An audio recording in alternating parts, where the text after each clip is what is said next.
Are you ready for your ride? I blinked, confused. Who is this? There was a brief silence. Then the voice responded. I'm already here. The line went dead. I stared at the screen, heart thudding. A moment later, the ride request for Tyler appeared on the app. I've always liked driving at night.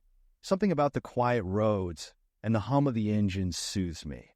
I've been working as a rideshare driver for a few years now, and the late shifts never really bothered me. I've had my fair share of strange passengers, but nothing ever really stuck with me until that night. It was a little past 1 a.m., and I was waiting in the parking lot of a fast food restaurant, scrolling through my phone while waiting for a new request. The air outside was cold, the kind that makes the windows fog slightly from the warmth inside the car. The streets were mostly empty, with only the occasional car passing by. When the notification came through, I accepted it without much thought. A pickup just a few blocks away, I drove down quiet residential streets, the glow of porch lights flickering as I passed. The ride request was for someone named Tyler, but when I arrived, there was already a man standing on the curb. He looked to be in his late 30s, wearing a dark jacket and a baseball cap pulled low over his face. He didn't have a bag or anything, just stood there, hands shoved deep into his pockets. He opened the back door without a word, slid into the seat, and shut the door behind him. The thud of the door felt heavier than usual, as if it carried something unsaid. Something about him made my skin prickle. Not in a way I could explain, but enough to make me uneasy. I glanced in the rearview mirror. He was staring out the window, his expression unreadable, as though he wasn't really looking at anything. The air inside the car felt thick, pressing in around me. I tried to shake it off. Just a late-night ride, I told myself. People get weird at this hour. The trip was supposed to be a short one, only about 10 minutes across town. But as I turned onto the main road, I noticed something strange on the app. The destination had changed. It wasn't far from where I was initially headed, but I hadn't touched anything. Passengers aren't supposed to be able to change the destination once the ride starts without notifying the driver. A cold wave of unease washed over me. I flicked a glance in the mirror again.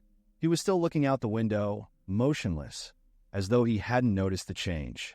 I hesitated for a second, thinking about asking him if he had changed the address, but something told me to stay quiet. The knot in my stomach tightened.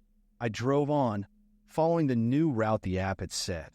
The city streets blurred together as I tried to focus, but the air in the car felt different now, like I was trapped in a space that wasn't mine anymore. Every bump in the road felt sharper. Every minute stretched longer. The new destination took me down a darker part of town.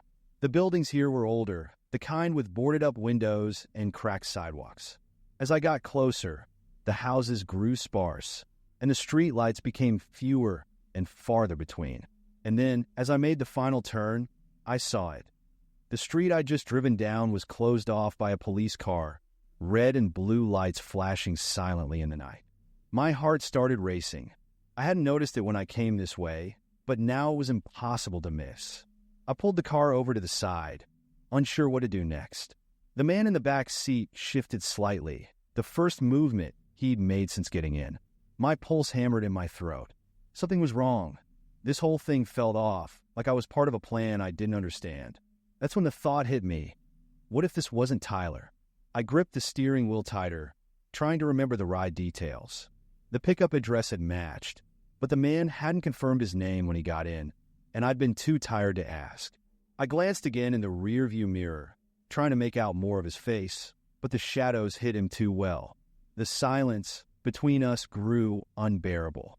The hum of the engine felt too loud, and the ticking of the turn signal was like a countdown to something I couldn't predict.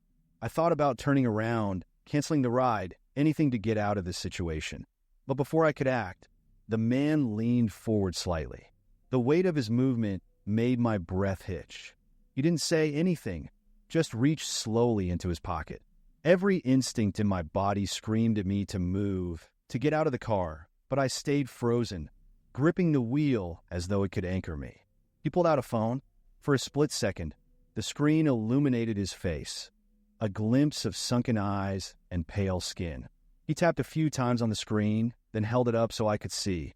It was the rideshare app with the same route I'd been following. But something was off. The passenger name wasn't Tyler. It was my name. A chill ran through me, colder than anything I'd ever felt. My own name displayed on the app as if I were the passenger. And he, the driver. I stared at the screen, my thoughts spinning out of control. How could this be possible? He slipped the phone back into his pocket, sitting back in the seat as if everything was normal. My mind raced. Had there been a glitch? Was this some sort of prank? Or had I been set up from the start? I didn't wait to find out. I slammed the car into park, yanked open my door, and bolted. The cold night air hit me like a slap, but it wasn't enough to clear the panic clouding my mind.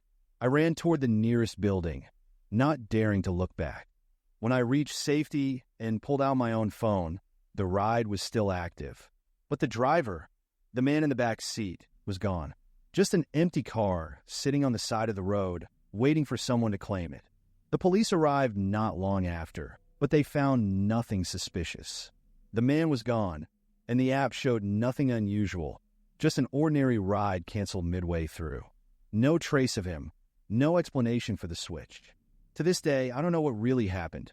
All I know is that for those 10 minutes, it felt like the roles had reversed, as if I had slipped into someone else's life and almost didn't make it back. And sometimes when I check the app late at night, I wonder if somewhere out there someone is still waiting for a ride with my name on it. Subscribe. I rented the cabin expecting a break. Work had been relentless, and the thought of spending 3 quiet nights in a small wooden cabin, nestled deep within the forest, sounded perfect. The Airbnb listing had promised peace, privacy, and a cozy place to unwind. The reviews were all glowing, mentioning the owner, an older man named Alan, who was friendly but left his guests alone. Just what I needed. The drive to the cabin took longer than I anticipated, winding down narrow roads flanked by dense trees. As I turned onto the last dirt road, the forest swallowed the remaining daylight, and by the time I arrived, the sun had dipped behind the hills, leaving the world bathed in twilight.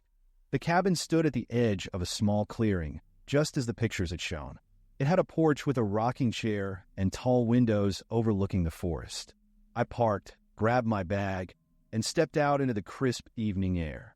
It was eerily quiet, the kind of silence that feels unnatural when you're used to the hum of city life.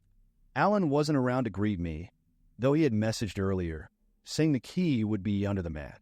I found it easily enough and let myself inside. The interior was charming, just enough space for one person, with a stone fireplace, a small kitchen, and a bedroom at the back. The large windows framed the darkening forest, and as the night closed in, the quiet began to feel heavier. It was the kind of stillness that makes you listen harder, waiting for a sound that isn't there. I unpacked, made a simple dinner, and lit the fireplace. The warmth spread through the small space, and for the first time that day, I felt at ease. I sat on the couch with a book, the crackling fire filling the silence, but a flicker of unease remained, lurking at the edge of my thoughts. After an hour or two, I decided to call it a night. I double-checked the doors and windows before heading to the bedroom. The bed was soft, the kind you sink into, and soon enough, I drifted off to sleep, lulled by the faint sound of wind brushing through the trees. But at some point during the night, I woke up. It wasn't sudden, just that slow, creeping awareness that something is off. I lay still, blinking into the dark room. There were no noises, no obvious reason for the unease. But the air felt different, thicker somehow, as though I wasn't quite alone. I sat up slowly, rubbing the sleep from my eyes. The window by the bed revealed nothing but blackness beyond, and yet I felt watched. I stared into the forest, scanning the shadows for movement, but the trees stood silent and unmoving. I lay back down, telling myself I was overthinking. I probably just heard an animal outside, a fox or a raccoon, but the feeling persisted, creeping up my spine like cold fingers. The next day, I tried to shrug it off. I went for a walk along the forest trails, the sun filtering through the dense canopy above. But even in daylight, the woods felt off, as if the trees themselves were leaning in to listen. The longer I stayed, the more I sensed it, like eyes on the back of my neck, a presence I couldn't see but couldn't shake. When I returned to the cabin, I noticed small things that hadn't registered before. The rocking chair on the porch was slightly askew, as though someone had sat in it. I hadn't touched it, and the back door, a door I hadn't used, was unlocked. I was certain I had checked it the night before. I locked it and tried to forget about it, but the cabin no longer felt cozy. It felt too quiet, the walls too thin, as if they couldn't keep something out. I busied myself with my book and forced myself to ignore the nagging unease. That night, sleep didn't come easily. Every rustle of leaves outside made me tense. Every creak of the old wooden floors set my teeth on edge. Hours passed in restless silence until, just past midnight, I heard it, a soft knock on the window. The sound was light, almost hesitant, but it froze me in place. I didn't move, barely dared to breathe. Who would knock on a window in the middle of the night? Deep in the forest, I lay there, heart hammering, listening as the knock came again. 2 quick taps, followed by silence. I wanted to believe it was the wind, but the rhythm was deliberate. Someone was out there. I waited, every muscle taut, expecting the knock to come again. But it didn't. The silence that followed was somehow worse, as if whoever or whatever was out there was now waiting for me to react. When morning finally came, I decided I couldn't stay another night. I packed up quickly, throwing my things into my bag without bothering to fold them. I wanted to be gone before the feeling of being watched returned. But as I approached the front door, something caught my eye, a slip of paper folded neatly on the floor, as if it had been slid under the door overnight. My breath hitched as I picked it up. A single sentence was scrawled across the page in shaky handwriting. "You're not alone." My mind raced. Had someone been inside? I thought about the unlocked back door, the chair on the porch, the strange feeling that I hadn't been alone since I arrived. I scanned the cabin one last time. Every corner, every shadow, but nothing seemed out of place. I stuffed the note into my pocket and rushed outside, slamming the door behind me. As I turned the key in the lock, a cold realization hit me. Alan, the owner, had never shown up. There was no sign of him. No personal touches in the cabin, no indication that anyone else had been there recently. I stood there for a moment, my heart racing. If Alan wasn't here, then who had left the key under the mat? As I backed toward my car, another thought struck me like a punch to the gut. Had someone else been staying here all along? Someone who never left? I looked at the cabin one last time, its windows dark and lifeless. And then, just as I reached the car, I saw it. The back door, which I had locked minutes ago, was standing wide open. I didn't wait. I jumped into the car, started the engine, and sped down the dirt road, not daring to look back.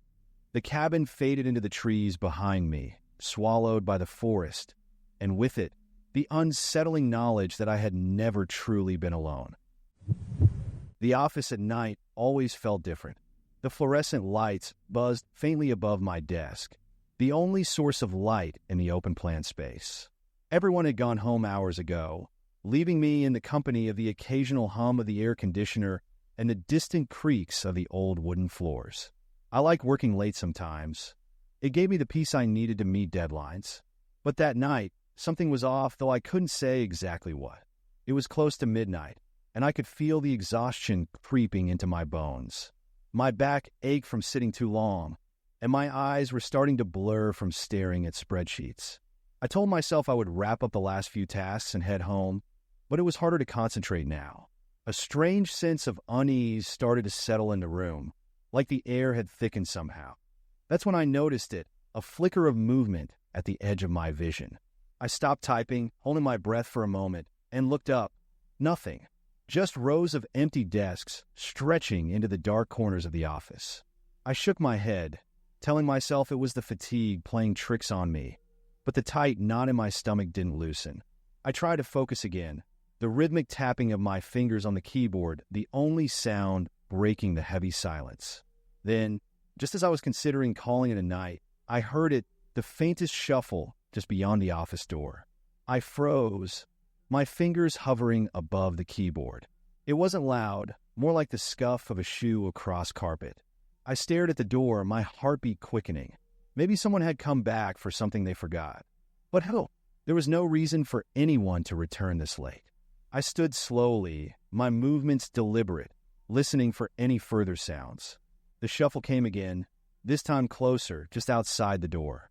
My pulse thudded in my ears. I took a hesitant step toward the door, heart racing as I pressed my ear against it. Silence. Whoever was out, there wasn't moving anymore. I hesitated, torn between staying hidden in the office or opening the door. The air felt charged with tension, like a coiled spring ready to snap. I reached for the door handle, my hand trembling. Just as I started to turn it, the door swung open, too fast, and I found myself face to face with two police officers, their guns drawn, shouting for me to raise my hands. My mind blanked, overwhelmed by confusion and fear. I obeyed, raising my hands slowly, my breath coming in short bursts. The officers scanned the room quickly, checking every corner as if they expected someone else to be there. One of them asked if I was alone, and I nodded, trying to piece together what was happening. They told me there had been a report of a break-in, and they'd seen someone enter this building. I tried to explain that I hadn't heard anything until the noises outside, but the words felt hollow even to me. Panic clung to me like a second skin as they continued their search, moving deeper into the office. They didn't seem convinced by my story, and honestly, I wasn't either anymore. What if someone had slipped in without me noticing? I stayed near the door, my hand still raised, while the officers checked the rest of the office. Every second felt like an eternity, and I couldn't stop the irrational thought creeping into my mind. What if whoever had broken in was still here, hiding in the shadows, just waiting for the right moment? One of the officers called out from the far end of the room, and I strained to see what he had found. He was crouched by one of the desks, his posture tense. I stepped closer, drawn by a morbid curiosity I couldn't resist. That's when I saw it, a man's shadow, tucked beneath one of the desks, perfectly still. The officer ordered him to come out slowly, and my heart pounded harder than ever as the figure crawled out, revealing himself. He looked disheveled, his clothes dirty and torn, and his expression vacant, as if he had been sleepwalking through a nightmare. The officers handcuffed him without much resistance and escorted him toward the door, while I stood there, frozen in place. It was only after they let him outside that the pieces started to click together in my mind. This man had been hiding in the office all along, the entire time I'd been working, watching me silently from the shadows. I felt a wave of nausea at the thought. How close had he been? How long had he waited? But then came the twist, the one thing that made my blood run cold. The officer glanced back over his shoulder before leaving and said, almost offhandedly, "We think he's been here for days." Found signs in the storage room, blankets, water bottles. He must have slipped in and stayed hidden until now. The realization hit me hard. This wasn't a random break-in. The man hadn't just wandered in tonight. He'd been living here in the office, silently lurking around while I came and went, completely unaware of his presence.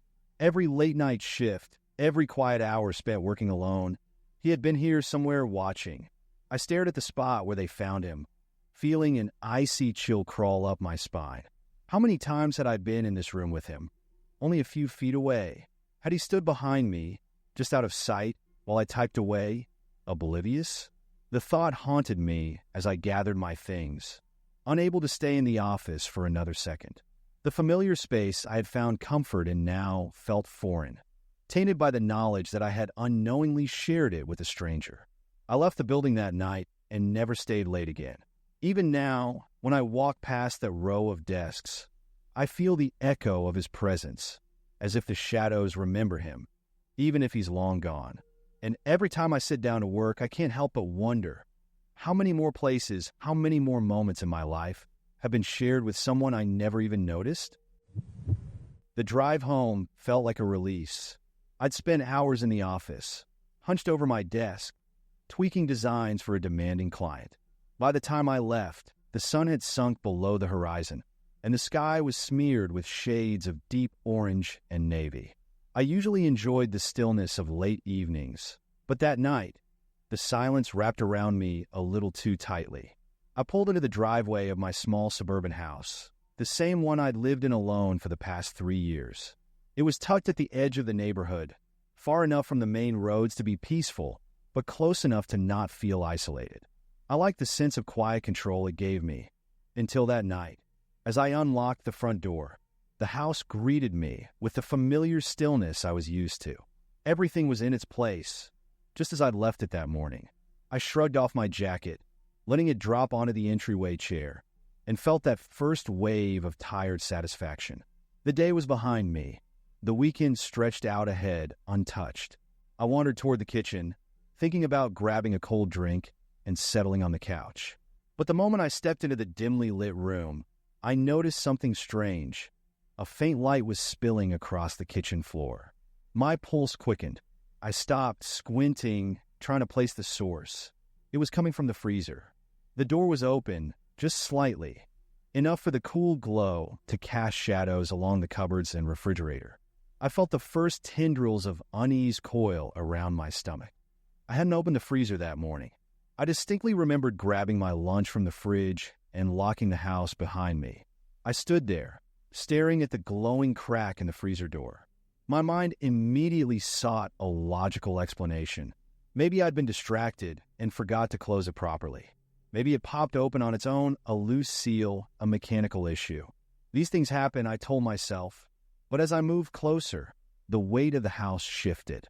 The silence, which had always been soothing, began to feel oppressive, as if the walls were pressing in around me. Something wasn't right. The light inside the freezer flickered slightly as I took a step forward. My heart drummed loudly in my ears, a steady, relentless thud. I hesitated just before touching the door, as though some instinct I couldn't quite name was warning me to stop. I gripped the edge of the freezer and pulled it open, and that's when I saw him. A man was crouched over, his shoulders hunched, his head hidden beneath the upper shelves of the freezer. His clothes were grimy, as if he had been living rough for some time. One hand was buried deep in the frozen compartments, rummaging through the neatly packed bags of vegetables and frozen dinners. His other hand rested on the freezer door, as though he were trying to brace himself or block my exit. The world tilted slightly. My breath hitched, caught somewhere between my throat and my lungs. I froze, my muscles locking in place. The room felt unbearably small, the air heavy and thick, like a wool blanket pulled too tightly over my face. I couldn't understand what I was seeing. How had this man entered my home? The front door had been locked, hadn't it? I replayed the moment of unlocking it in my mind, the soft click of the deadbolt giving way under my key. There had been no signs of forced entry. He hadn't noticed me yet. He was still digging through the freezer, his movements slow and deliberate, as if he had all the time in the world. I backed away, one step at a time, my heart hammering against my ribcage. Every sound felt magnified. The soft scuff of my shoes against the tile, the quiet creak of the kitchen floor beneath my shifting weight. I was certain that any second now, he'd turn around and lock eyes with me. And I knew, without understanding why, that I couldn't let that happen. I moved down the hallway, slipping silently toward my bedroom. My fingers fumbled with the lock on the door, twisting it shut behind me.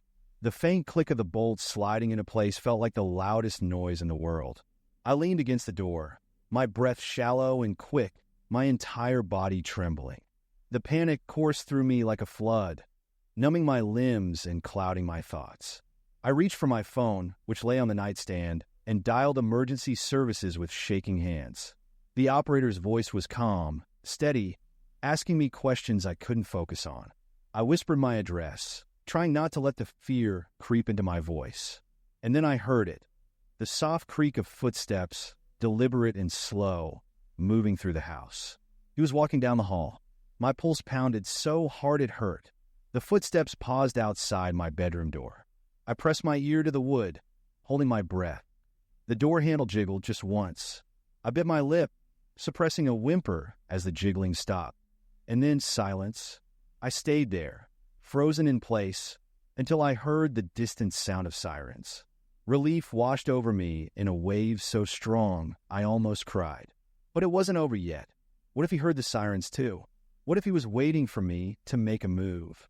I stayed curled against the door until I heard the heavy stomp of police boots on my front porch. They forced the door open, their voices booming through the house, cutting through the silence. When they reached me, I unlocked the bedroom door and stumbled into the hallway, my legs barely holding me up. The officers searched every inch of the house, but there was no sign of the man. No signs of forced entry. No fingerprints. No muddy shoes. Nothing. It was as if he had never been there. They told me it was likely a transient, someone who slipped in through an unlocked window. But I couldn't shake the feeling that it wasn't that simple. Why the freezer? Why had he taken nothing else? I changed the locks the next day and installed cameras. But no matter what I do, I can't shake the feeling that he'll come back. And every time I open that freezer, I half expect to find him there, crouched in the dark, waiting. Subscribe. After a long shift, all I wanted was to get home and collapse. The fog was thick that night, wrapping around the neighborhood and swallowing everything in silence.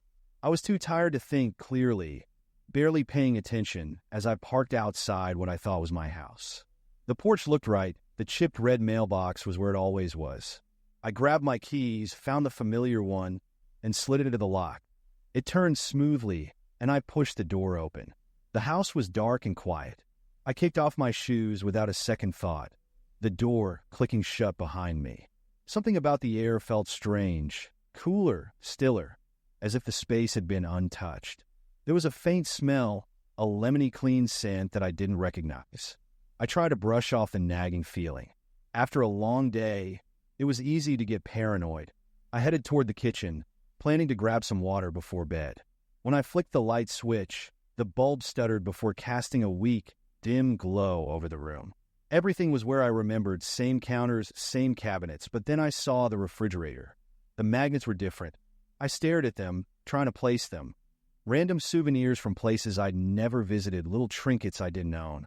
The fridge was in the exact spot as mine, the layout identical, but none of these things were mine. A cold knot tightened in my stomach. How could I have missed this? I stood still, my mind racing, replaying my steps. I knew this house, but it wasn't mine. The thought hit hard, making my skin prickle. I looked toward the door, and that's when I noticed the shoes by the entrance. 3 pairs, none of them mine. The jacket on the hook was unfamiliar too. I wasn't supposed to be here. Panic jolted through me as I backed toward the front door. I had walked into someone else's house, but how had my key opened it? My hands were shaking as I grabbed my bag and twisted the doorknob, hoping to slip out unnoticed. The cold night air hit me as I stepped onto the porch. 2 houses down, I saw it, my actual house, identical in every way. My car was parked in front, the same porch light glowing weakly through the mist. The realization made my stomach churn. I had parked in the wrong spot, entered the wrong house. But what gnawed at me was the key. How had my key fit? I glanced back at the house I'd just left. The door stood slightly open, the darkness inside pressing against the frame. It wasn't just a mistake. Someone had left that door unlocked, or worse, waiting for me to open it. I turned and walked toward my house, resisting the urge to run. Every step felt heavier, as if the mist was holding me back, slowing me down. When I reached my front door, I slid the key into the lock. This time, it clicked with the familiar sound I knew. I locked the door behind me, leaning against it as my heart pounded in my chest. But the unease didn't leave. If my key had opened that door, someone else's could open mine. I stayed up the rest of the night, listening to every sound, convinced someone was outside, waiting for their turn to make the same mistake. The next morning, I changed the locks, but I still can't shake the feeling. If I could slip into the wrong house, how long until someone walks through my door? I had only been in my new apartment for a week when I noticed the key was gone. It was a compact 1-bedroom on the 2nd floor of a quiet building. Simple, but just what I needed. The landlord gave me 2 identical keys. One for the front door to the building, the other for my apartment door. I kept them on the same ring, tucked into my bag or jacket pocket. But that morning, only the building key remained. I checked my bag, jacket, and every surface in the apartment. Each search came up empty, tightening the knot of unease in my chest. I told myself it must be in the mess of half-unpacked boxes, but something about it being gone felt wrong. I'd been careful, so how had it disappeared? That evening, I stayed late at work, avoiding the apartment. The missing key gnawed at me, as though leaving it behind had opened a door I couldn't quite close in my mind. When I finally headed home, I parked outside the quiet building, the streetlights casting weak, yellow pools onto the empty road. As I climbed the stairs, the air felt too thick, too quiet. My footsteps echoed down the dim hallway, and the flickering overhead light buzzed faintly. It hit me then, my front door had been locked when I left, but I hadn't needed my key to lock it. The thought stopped me cold. If I didn't lock it, someone else had. The missing key wasn't lost, it had been taken.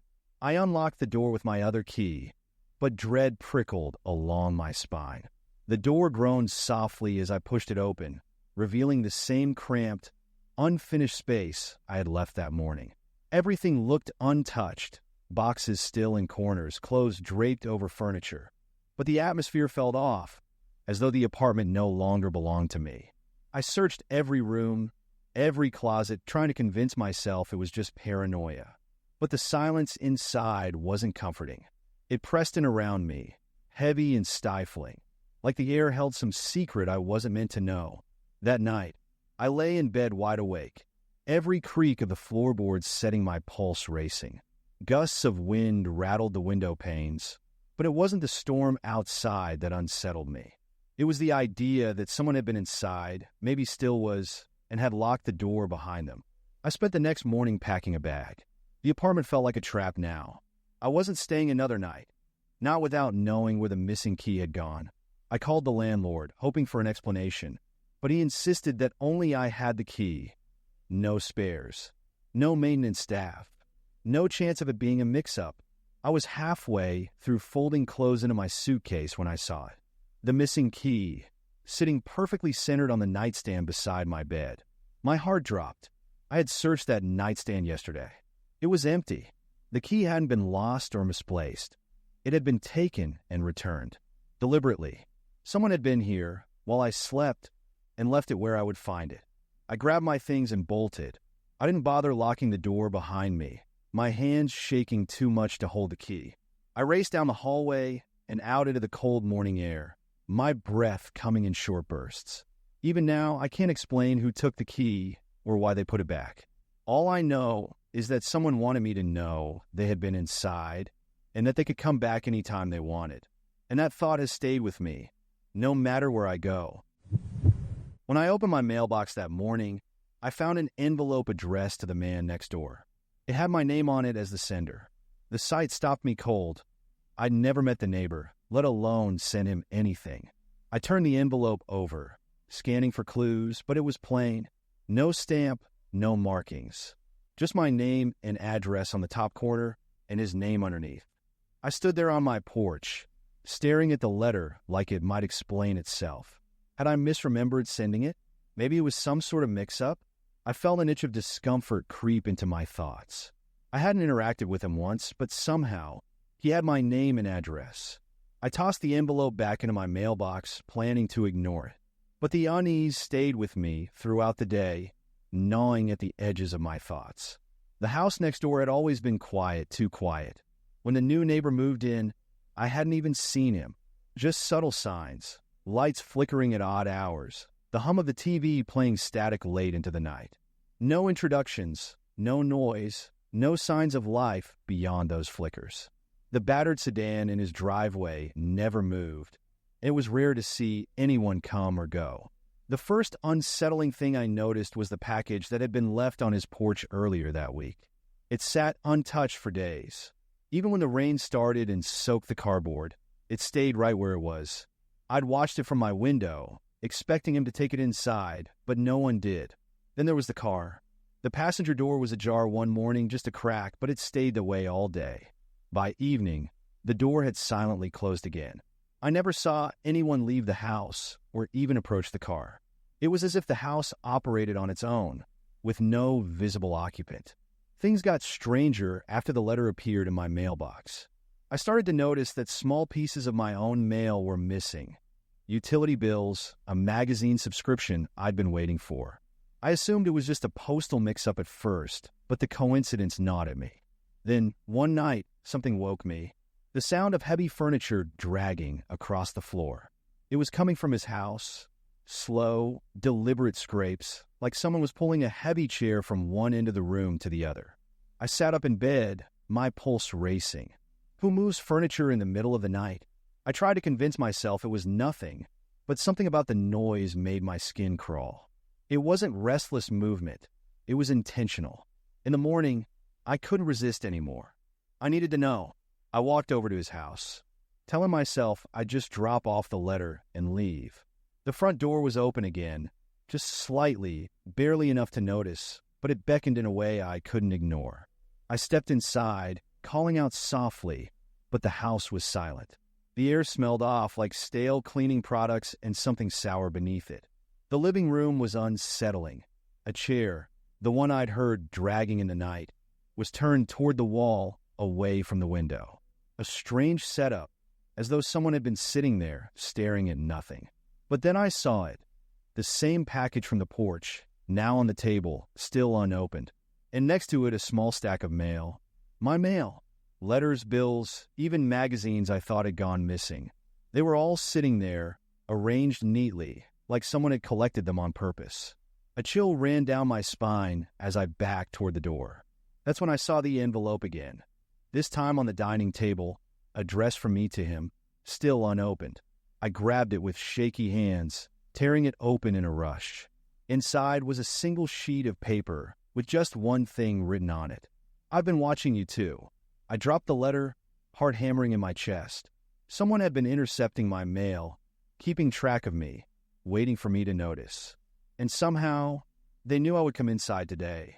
I fled back to my house, locking the door behind me. By the next morning, the neighbor was gone, his car, the package, everything. No signs he'd ever been there. But I still can't explain the letter with my name on it. And every time I check my mailbox, I wonder if one day there will be another one waiting. Another invitation to step into a game I didn't realize I was playing. It started with the car. I noticed it parked across the street one Thursday evening, right as dusk settled over the neighborhood. I live at the edge of town, where things are usually quiet, so a strange car stood out. It was an older sedan, dark and unremarkable, but it hadn't been there earlier. I assumed someone was visiting a neighbor, but hours passed, and the car didn't move. I peeked out the window every now and then, but no one approached it. It sat there, headlights off, empty and silent. By the time I went to bed, the uneasy feeling had settled in, but I told myself I was overthinking it. The next morning, the car was still there. It sat parked in the exact same spot, undisturbed. The street was empty except for that one unfamiliar vehicle. I watched for any signs of life, someone walking to or from it, but nothing happened. I tried to go about my day, but the thought of the car gnawed at me. It didn't belong, and the longer it sat there, the more it felt like it was watching me. Just after lunch, I took the trash out and crossed the street, pretending to stretch while glancing at the car. It was empty, doors shut tight, windows tinted too dark to see inside. The license plate looked normal, but there were no parking stickers or signs it belonged to anyone nearby. That evening, I stayed inside, checking the window every few minutes. The car remained untouched. Then, just before sunset, I noticed the driver's door. It was open, slightly ajar, like someone had stepped out recently. But no one was there. The street was as empty as it had been all day. I locked the doors to the house and tried to ignore the growing anxiety pressing against my ribs. The car's door stayed open, unmoving, as darkness swallowed the street. The idea of someone lurking nearby, waiting for the right moment, gnawed at me. When I went to bed, sleep didn't come easily. Every sound, every creak of the house kept me on edge. I drifted in and out of restless sleep until something pulled me awake, sharp and sudden. My heart raced, but I couldn't tell why. I sat up, listening. The house felt too quiet, as if something was wrong. Slowly, I crept to the window and peeked through the curtain. The car was still there, but now the door was wide open. A wave of fear washed over me. I scanned the street. Nothing. No movement. No figures in the dark. But the air inside the house felt heavier, charged with something I couldn't name. And then I heard it, a faint creak from the hallway. The sound jolted through me like a shock. Someone was inside. I held my breath, straining to hear, and another creak followed, closer this time, just outside my bedroom door. My heart pounded as I locked the door, and wedged a chair beneath the handle. My mind raced. How had they gotten in? The doors had been locked. Or had I forgotten, too distracted by the car? I sat against the door, gripping my phone, listening for any sound of movement. Every second felt like an eternity, but the house stayed quiet. No footsteps, no more creaks, just silence. I stayed like that until dawn, my body aching from tension. When I finally opened the door, the hallway was empty, no sign anyone had been inside. I checked the locks. They were all secure. I ran to the window to check the car, but it was gone. No open door, no tire marks, just an empty street, as if the car had never been there at all. I still don't know what happened that night, or if someone was really inside. But since then, I've never left my front door unlocked. And every time I see a strange car parked outside, I wonder if it's back, waiting for another chance. Don't forget, like the video and subscribe.